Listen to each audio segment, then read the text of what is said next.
Okay, so I'm a repeat test taker from NCLEX on Thursday. I did my exam and I passed. And by the grace of the Lord and the doctor, I passed my exam at my second attempt. And I would like to tell you guys, whatever the doctor said on his videos, listen, pay attention, write a word by word, whatever he says. I keep it, when I was taking my test, I was keeping telling to myself, time is my friend. The time is my friend.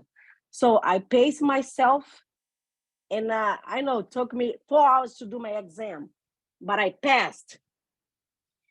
And I was listening to the doctor as I was taking my test. He tell us, okay, when you have a case study, try to look for the buzzwords and try to create a diagnosis, because it will be easier for you to find the answer. The way he said was I did this the way he told me to it.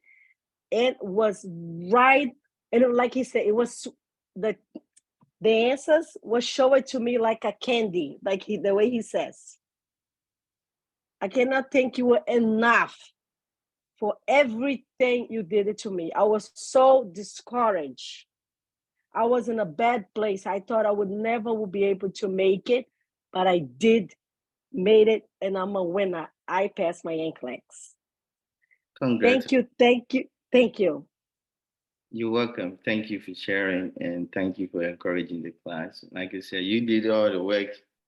These things are easy for me, but you guys are the ones struggling every day. You got to be steady, and I'm happy it worked out well for you.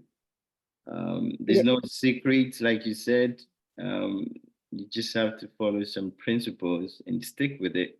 Take your time, and then you'll be on the other side. Thank you for sharing, and all the best of luck, man. Thank you. I can thank you enough. Thank you. God bless. And I promise I will bring a lot of subscribers for you. I cannot thank you enough. Thank you very much. Happy holidays and God bless you. The same to you. God bless you too with your family. Have a good day. You don't have to Thank stay. you very much. Okay, appreciate it. Thanks so much. Bye-bye.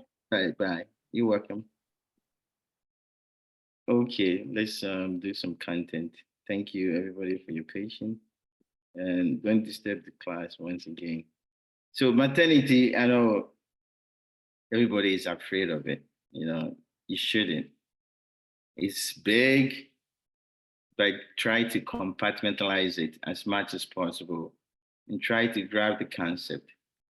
I just wrote this case this morning trying to help you guys bring some content. It may not be clear to some people, but I will show you how you can. There's a differential diagnosis. They're trying to make you become a doctor, which you're not supposed to. Case studies, nurses not supposed to be doing that. But unfortunately, that's the test. And this is what is a real life. That's what we do. Patient come to the emergency room. They give you a chief complaint, a bunch of information. You have to synthesize it. And that's the why I said, look for the buzzwords and connect the dot.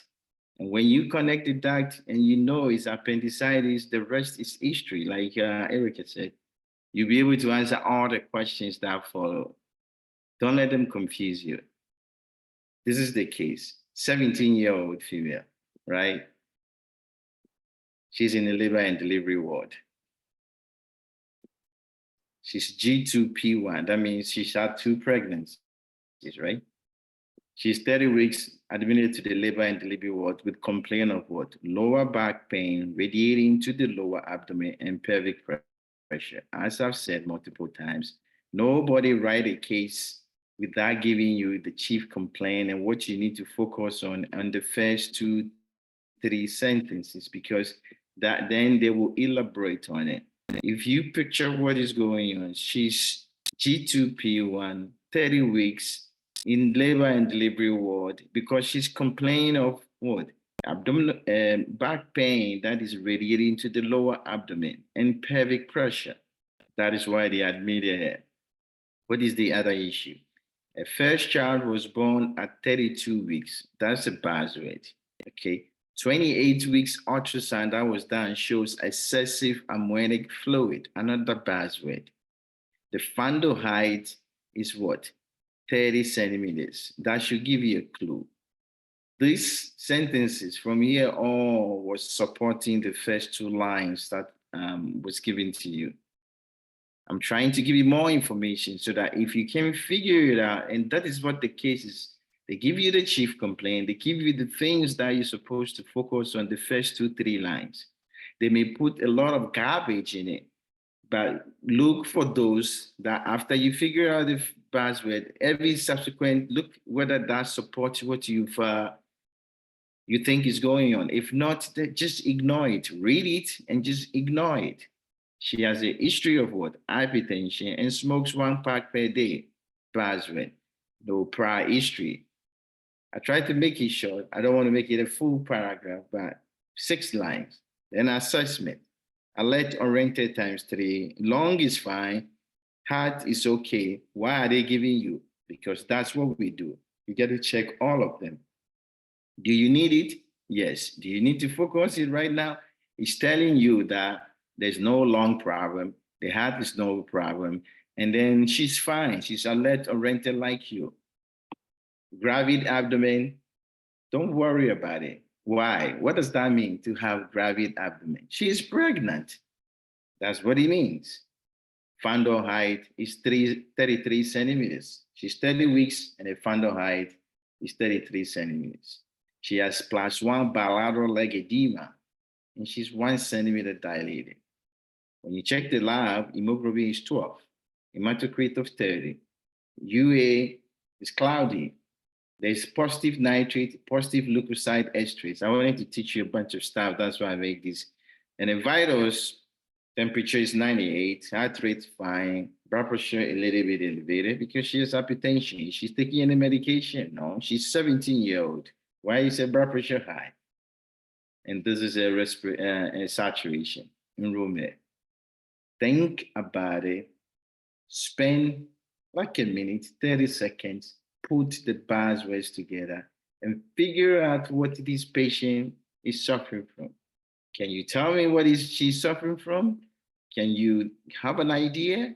That is what we call differential diagnosis. Is any of these words in the sentences make you think about certain things? A bunch of things will pop into your mind. There's things that will say, oh, this is it. But make sure whatever you pick will satisfy the whole case. You can't partially pick one word and then say, no. You have to connect the dot, all of them, and then put it together and then decide what it is. What do you think this patient is suffering from? You have to think and put the things together, like I said. I want you to think hard, look at the case carefully. I've given you enough to make the diagnosis. If you can't, it's okay. If you can, it's okay. But you got to work on it and connecting things together and say, something does not sound right. I try not to hide anything. The board is not, if they give you this case, they will give you enough information. Some of this will be inside. What I've listed, that will be there to give you the diagnosis. And if you're thinking about certain things, start ruling out and see which one is this, which one is this, which one is this. If you figure out, that is good. If not, like I said, try thinking and work on your differential. And that's what we're doing today. We're all learning. If you get it wrong, it's okay. It's acceptable. But just learn how to read a case, pick the good things that you did, and then don't let it distract you. Okay? So I'm not telling you the diagnosis as usual. You're going to figure it out yourself. Number 2. Now, what did I say? Which of the following highlighted information is concerning? You say age 17 years old, worrisome to you? You say pregnancy is 30 weeks, worrisome to you? Lower back pain radiating to the lower abdomen, worrisome to you? Is it concerning? Pelvic pressure, is it concerning? Fundal height, is it concerning to you? bilateral leg edema. Are you concerned about it? And she's 1 centimeter dilated. What do you think? How do you answer this question? I don't want to give it away. But if you make your diagnosis, whatever diagnosis you made, see for that, if I made appendicitis, okay, I know certain things of appendicitis should be concerning. If you make what? Whatever diagnosis you make, know what kind of things is concerning about it. Like if you say it's preeclampsia, which of these highlighted information make it concerning? If you say what?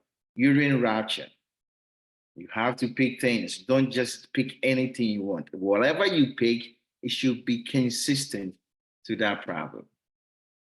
So, which of this do you think is concerning?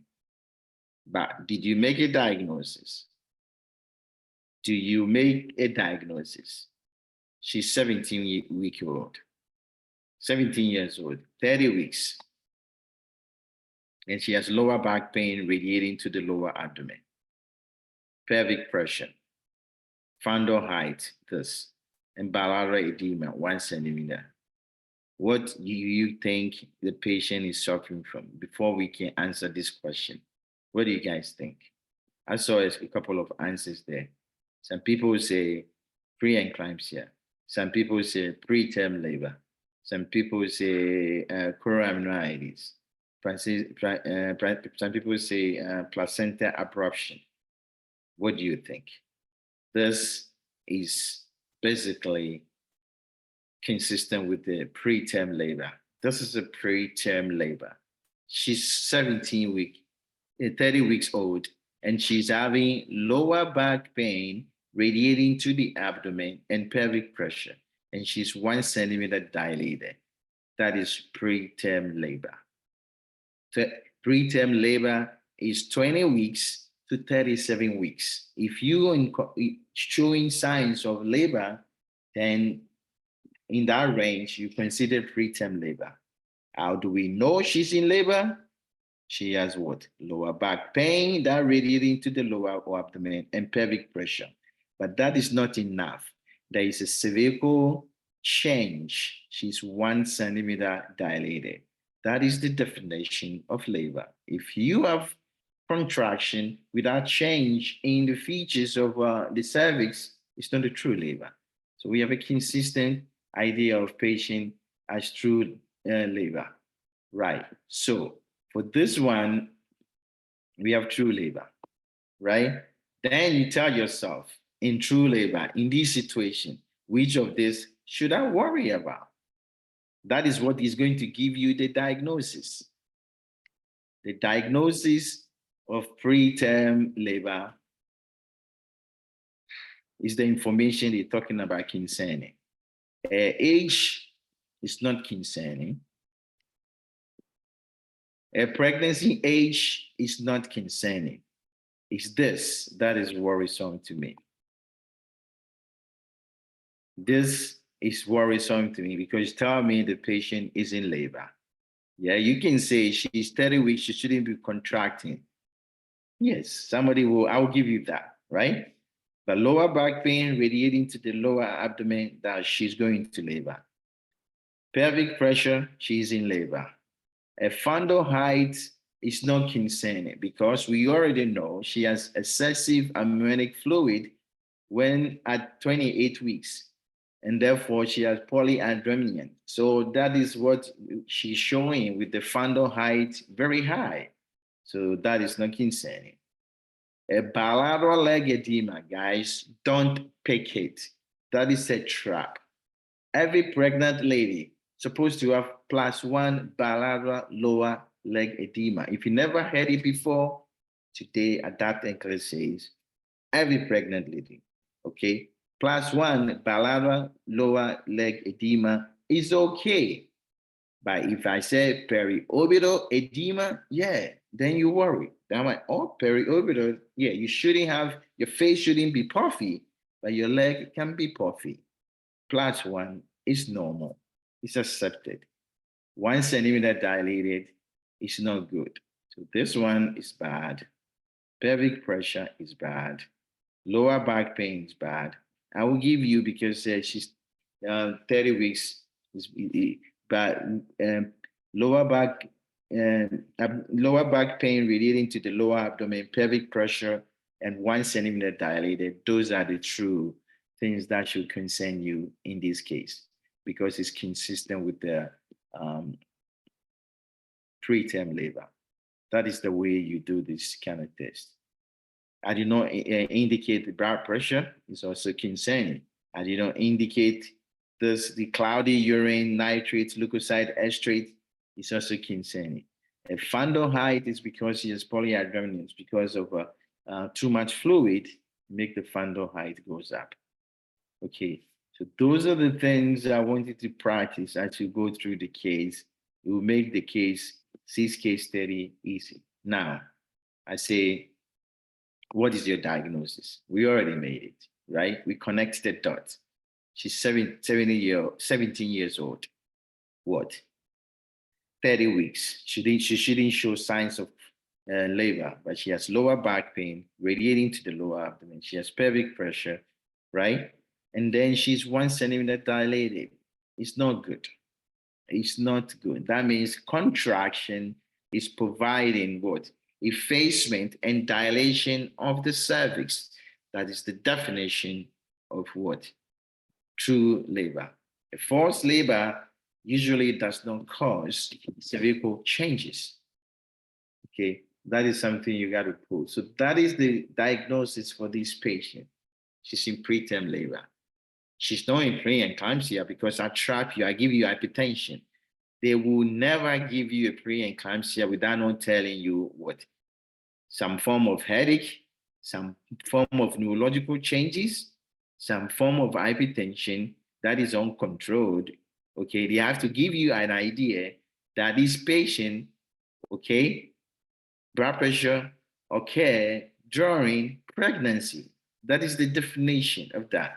Chronic hypertension is something that happened before 20 weeks. Okay, gestational hypertension occur after 20 weeks. And during that time, you can develop what? Preeclampsia. This lady, she has history of hypertension, right? There's no, I did not give you any evidence of renal failure. So that's no preeclampsia. Placental abruption, I saw, classic, painful, dark, urine, a vaginal bleeding, and abdominal pain. Yes, but there's nothing. They're not going to hide it. There's no way. Every diagnosis has something I call buzzword. These are your buzzwords. Less than 37 weeks contracting, showing signs of labor, and 1 centimeter dilated is what? Preterm labor, right? So those are the things you worry about. Now, number 3, which of the highlighted information are risk factors for the client current condition, right? I don't want to tell you what the diagnosis was because now they're doing that, you know, even if you choose, that's the thing. If you decide to choose preterm labor in the second question, don't change your answer. Every answer choice, make sure you're answering it in terms of in the eye, you laser focus on preterm labor, and therefore every answer choice, it has to be related to what? Preterm labor. Otherwise, you'll be in vacuum. You move from place to place. If you said this is placenta abruption, please answer subsequent one as that, because then you're moving from one diagnosis to another and you get into trouble. We said it's a preterm labor. What are the risk factors for this condition? That is what the question is asking you. You should know by now. So what are the risk factors? You already know that, right? What is the risk factors to that? We already talked about it. You already talked about some of them. So one of them is age. If you're younger than 18 years old or greater than 40 years old, this is a risk factor. This is because of multiparity. You had a lot of baby, the mommy. Your uterus cannot take any too-much stretch. Too-much stretch, it causes the uterus go into contraction, and then you got to deliver very quickly. How does it happen for younger people? You say, well, younger people, they've never had babies. This is a second pregnancy, but she's young. What is the problem? What do you guys think is the risk factor for a young person, young female, like less than 18 years old, to have a preterm labor? There's a risk factor for that. And it's something, unfortunately, our society encouraged that, right? It's just unfortunate, but that's the problem with the female that they have to go through. Like age, especially not older people, but younger people, less than 18, it's because of a biological immaturity, okay? It's not alcohol, biological immaturity. And the big one is this one, socioeconomic issue. This is the biggest. You know, too much stress, can't do anything, no mother, no father, no husband, no, a bunch of no, okay? A bunch of no, and then all of a sudden they're stressed, and then boom, they are in labor, not intended. Sometimes the pelvic too is not used to these immature pelvics, but these are the two bigger ones. Biological immaturity is the same thing as immature pelvic. If they give it to you, don't get confused. When they say biological immaturity, the pelvis is not used to baby staying there for a long time. And so that is what it means, biological immaturity. Immature pelvis, anatomically, the pelvis is not that matured to hold a baby, but she's had a baby before, but just know that 17-year-old, the risk factor is that. Socioeconomic, I don't have to explain it to you, so many information affecting it. So that's the risk factor, right? That's number one. Okay. Number two, just because she's not 30 weeks does not put her at risk. The reason why this is the one that put her at risk is what? Because she's had one before at 30 weeks. A first child, what? Was born at 30 weeks. So previous preterm labor puts you at risk of preterm labor. So 17 age and a previous preterm labor, not because she's now 20 weeks, okay? She's not multi-gravity, she's like two, there's two babies, right? She's not old. And then what? Excessive amniotic fluid. Yes, excessive amniotic fluid is polyhydramnia. That is what is pushing her to go into this situation. The uterus is so stretched, it starts contracting faster and then gets you into trouble.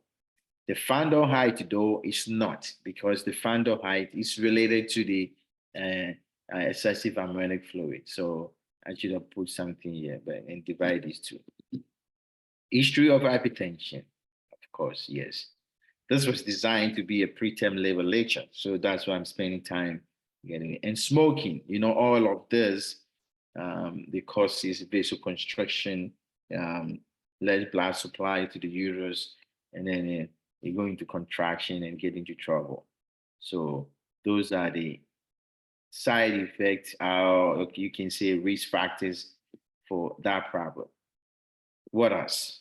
Do you see anything there? Do you guys see anything else that put the patient at risk?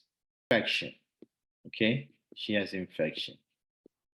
This is like UTI, cloudy urine, nitrate positive, leukocyte esterase positive. Yeah, I do not want to say WBC, white count, a lot of white cells or bacteria in the urine. I'm trying to let you know they can do this to you. Positive nitrate and positive leukocyte esterase is consistent with the UTI, because these are all coming from the bacteria. So that also, and of course, we already talk about hypertension. So she has hypertension, she has infection, okay, she smoked, she had a previous preterm labor, and she has polyhydramnia, and she's 17 years old. Those are the risk factors. The G2P1 is not, 30 weeks is not. These are the risk factors of preterm labor. Okay, look like you guys doing well. Congratulations. Now, number 4. It is one case that just to give you some content. Number 4. Which of the following is a priority? Think about it and let me know. The client was appropriately diagnosed. Which of the following? You see, I never told you what the patient, in all the case, I'm trying to play like what the board is doing. Like some people have told me, like they don't telling you now what the diagnosis. So, but still, you're winning because if you make your diagnosis, stick with it. Don't change your mind. Never change your brain. Never change anything. Stick with it, and answer every question in the light of that problem. So, which of the following is a priority? Think about it. We already know the patient is in preterm labor. This is not a select or apply, so you got to choose one. So you get to choose one. And this is a concept information that I try to, when I make videos, people mix it. When you listen to startup, I try to make video. I try to like point to that because I can see that the board will do that to you. You have so many options to choose, but you lose the point. Go to the pathophysiology. This question is about pathophysiology. Okay, clearly, this is what I love. This is what I love medicine about. Pathophysiology. When you have a problem and you want to fix it, and they ask you what is the priority, go back to the problem. What causes the problem from the beginning? What is the issue? What is the definition of preterm labor? And then attack it. After you know what is called preterm labor, you attack it. And what did I say from the beginning? All the risk factors we listed. Okay, we said what? Smoking, hypertension, excessive amniotic fluid, age, if she's multiparity, all of them. And of course, his history of history of preterm labor. Okay, those are all risk factors. Think about it. What is going to cause? What are they creating? How do we know this was preterm labor? It's because they're causing what? Contraction. We have contraction, uterine contraction, and this is leading to effacement and dilation of the cervix, and that's how the baby is going to come out. So, what am I going to do? Stopping you from contracting. That's my priority. The baby lung function is not the problem. The baby lung function is not the problem. If I don't stop you contracting, well, the baby is coming out. If you want to prevent the baby lung function, that means you want the baby to come out. She's not matured yet. We want to stop the contraction. That will buy you time and give them steroids. We usually give steroid for those that can be delivered in a week. Of course, within, if they are of appropriate age, basically. So we'll give you steroid between 24 to 40 and 34 weeks. That's what we give you steroid for. So steroid, they get 24 to 34 weeks. And you're going to deliver within 7 days. Okay, if you are delivering within 7 days and you are between 24 to 34 weeks, we'll give you steroid to help with the maturity of the baby lung. Okay, so that is the pathophysiology there. So I'm going to attack the underlying pathophysiology. What is causing the whole thing? Giving the mommy steroid is not going to help right now. You needed it. So, but in order to get some time, let it slow things down. We have to give something that will slow down the uterus. Steroid, we already talked about it. This test taking strategy, right? You go with the concept, you know, I need to slow things down. Therefore, I've eliminated one. This is what I teach, test taking strategy. Right now, you're left with 2, 3, 4. What was your concept? I need to slow things down. Then I look at the equation. Which of this is slowing things down?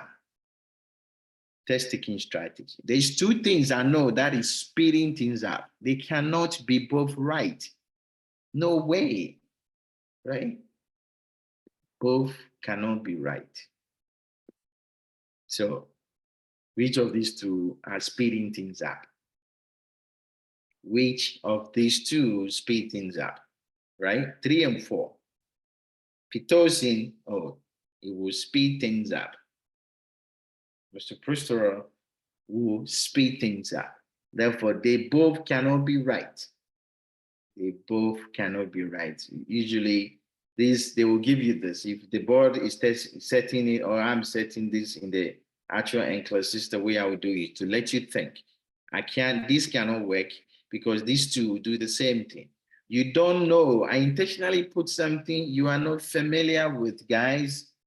I put something there. I know everybody know the choletic.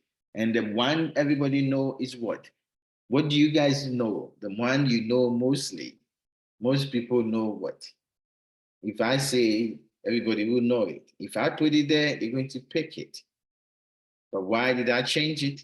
Because I want to hide it a little bit to make you think. If I have not put in the Philippines, what will you? Terbutaline, okay? Another one, magnesium. Yeah, those 2 are your friend. You know them. You know, magnesium and terbutaline are those everybody know. But guess what? There is a bunch of them that do the same thing. And dometacin is one of them. It blocks prostaglandins. Nifedipine, okay, calcium channel blocker. Terbutaline and magnesium. So don't limit yourself. Something, if you know the content and they change it, say, okay, use the strategy of elimination. Say, I know I got to slow things down. Those 3 things, they don't do that. Steroid is not for the long. And 3 and 4, therefore 2 has to be right. I'm not going to choose something. If I put magnesium there, you will have put it without even thinking. If I put terbutaline there, you put it without thinking. But endomethacin and the Philippine is also used to treat this thing. A bunch of things. If you know it, the most important, the purpose of this number 4 is to develop your critical thinking, and you said, and be stringent on when you make a diagnosis, stick with it. Don't pick anything that is not relevant to that. That's why I decided to change the answer. I was going to put magnesium, but I said, no, let me put this right. So nifedipine is your right answer. And that's the way to answer that question because we're slowing things down. Okay. Yeah, magnesium is common. It's always the first line. That's what everybody will use. So in case I give you, if I put magnesium there, I will have changed the question. I will have say, okay, if I give you magnesium, so assuming the patient is magnesium drip, what are you going to monitor for? What are your priorities? That means what are the things you're going to monitor for? Or what do you monitor for? What do you think? What are the things you'll be looking for? And this is one of the things you just have to go to the content. You say, what is magnesium? When they said, I put you on magnesium, I mean, it means, this is the way I've tried to make things, when you're taking a test, make it easy. If you're magnesium drip, it means I'm increasing your magnesium level. So your magnesium level up. That's all. That means if I draw blood right now, your magnesium concentration is up. Then you go back to your fundamentals, electrolyte, magnesium, and symptoms. If magnesium go up, your symptoms is going to go down. This is proportionality, inverse proportional. I mean, you don't have to This is mathematics. Sorry, but that's, I'm trying to explain it easy way. If your magnesium go up, your symptoms is going to go down because it's inverse, the same thing, calcium, inverse relationship. Therefore, if I give you magnesium, reflexes is going down, right? Your respiratory rate is going down. Your saturation is going down. It's going to be less than 95. That's your priority, right? Urine output is going to go down. You're watching for less than 25 ml per hour. And this is your priority. You don't want the deep tendon reflex to go way down. So if it's below 2, I'm worried about it. Okay, that's my priority. If your respiratory rate is less than 8, I got to intervene. That means I got to slow down the magnesium. If your saturation is less than 95, hey, I got to slow it down. If your urine output is less than 25, I got to slow it down. So expect that if they give you magnesium, know these numbers. Respiratory rate, deep reflexes, you want the reflex to be just close to 2, but not like 0. If reflexes, no, it's not good. Okay, so that's that case by the sideline, but that's the content. Now,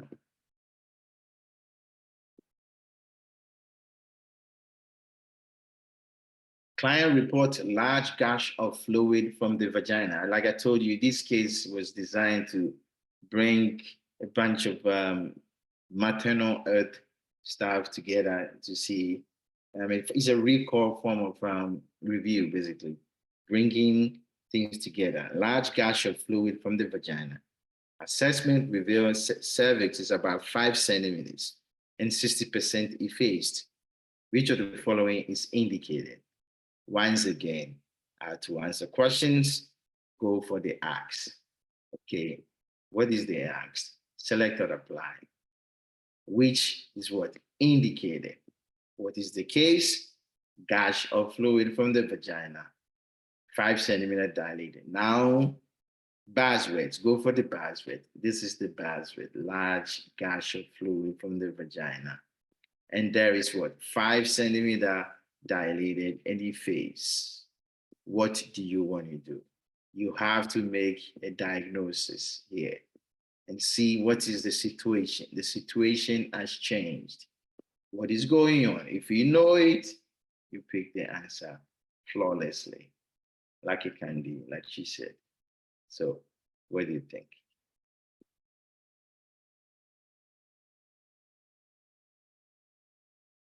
So if you look at it carefully, she has progressed. She's no more going back. Our nifedipine train, this thing drip did not help because she's now 5 centimeter dilated. This is the mental process you go when you're taking, you say, now she's 5 centimeters. She came in 1 centimeter. We put her on nifedipine drip and she's still 5 centimeters. That means she's progressed. And she's 60% effaced, about to have a baby. And she has large gush of fluid. Oh, ruptured memory. Now it's a new thing now. We have a ruptured memory, right? The memory have ruptured and she's progressing. She wants to have a baby no matter what we do.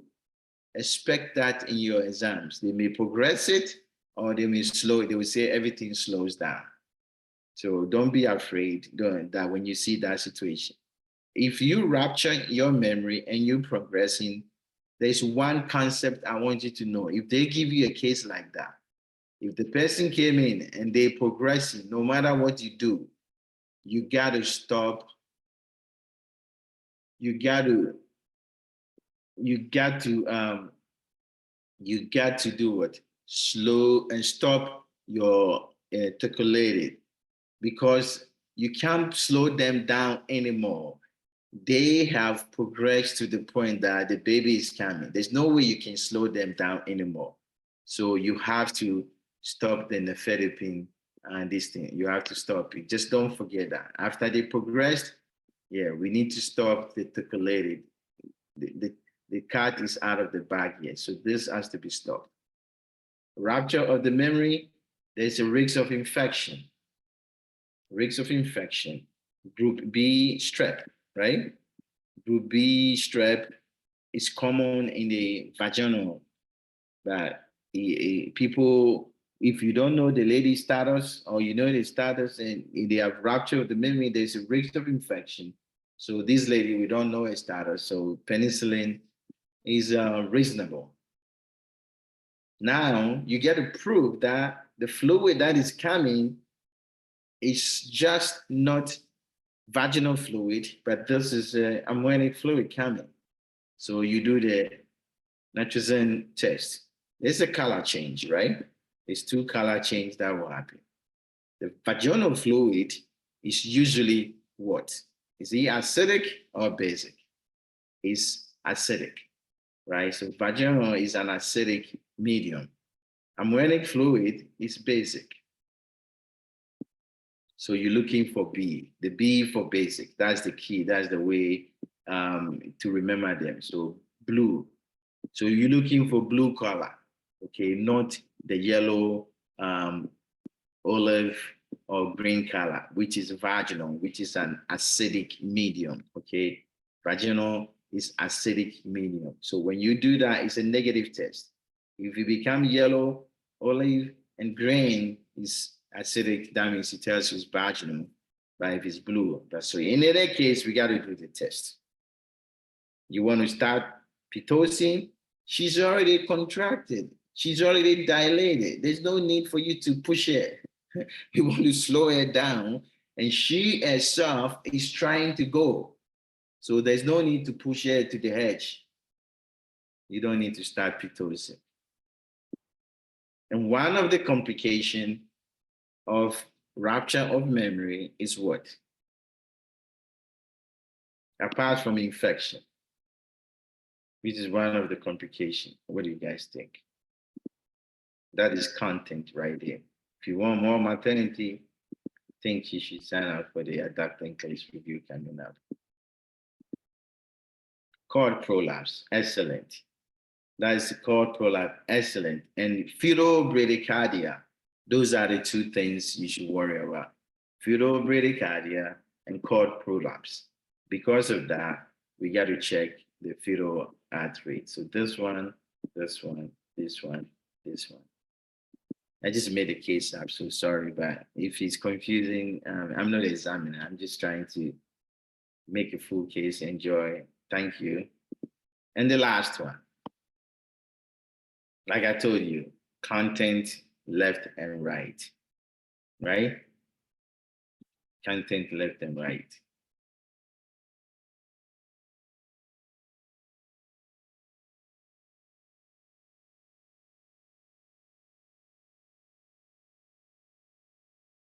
So somebody is saying, basically, what is supposed to slow it down? I explained it multiple times. Nephedipine, this.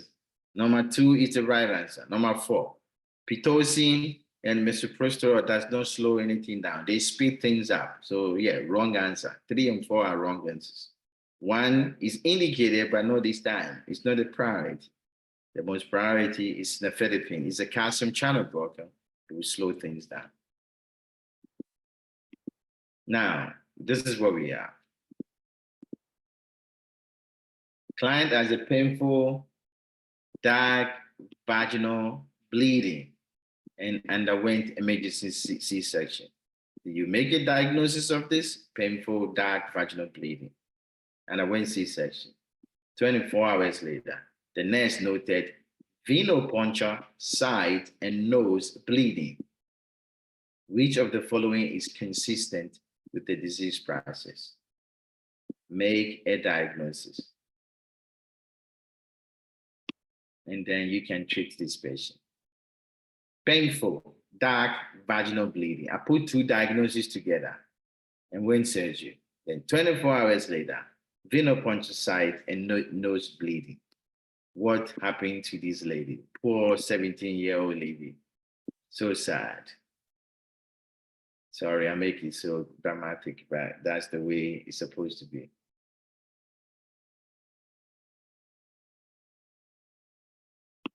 Right. So this is the issue. Painful dark vaginal bleeding is what? That is what? Placenta abruption.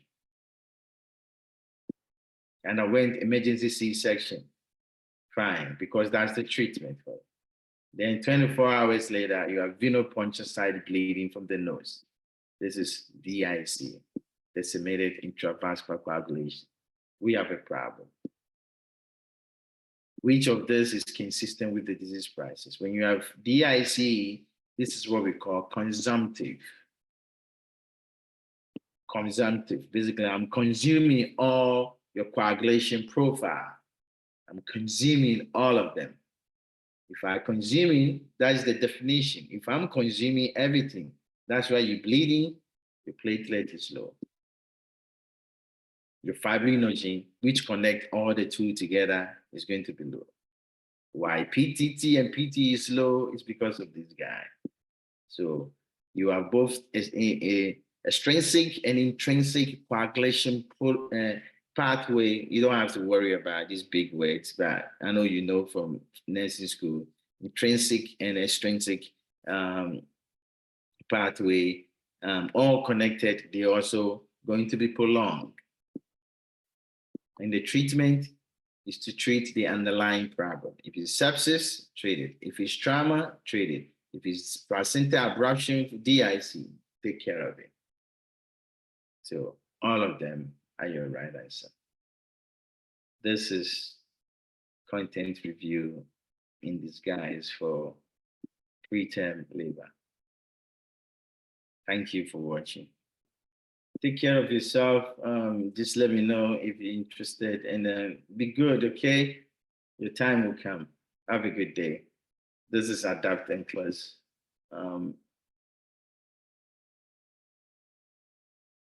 This is ADAPT NCLEX. Thank you for coming. I will see you guys later. Like I say, if you have any questions, just email me at ADAPT NCLEX. I'll put it here. And